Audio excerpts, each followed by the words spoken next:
To complete a statutory declaration form for an Australian visa, start by downloading the form from the Australian government website or obtaining it from an Australian embassy or consulate. The form is used to provide additional information or evidence to support your visa application.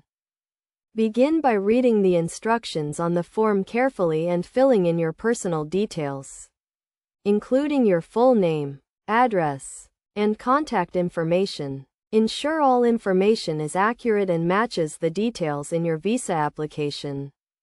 Next, complete the relevant sections of the form, which may include information about your employment, education, or relationship status. Be sure to provide specific examples and details to support your claims. When making a statutory declaration, you must sign the form in the presence of an authorized witness, such as a justice of the peace, lawyer, or doctor. The witness must verify your identity and confirm that you understand the contents of the declaration.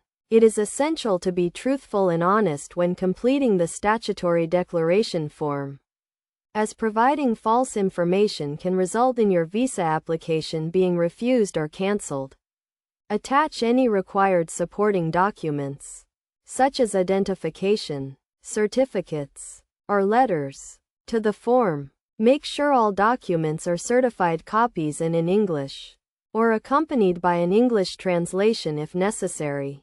Once you have completed the form, review it carefully to ensure all information is accurate and complete.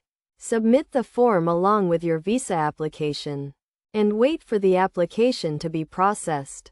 Remember to keep a copy of the completed statutory declaration form for your records, as you may need to refer to it during the visa application process.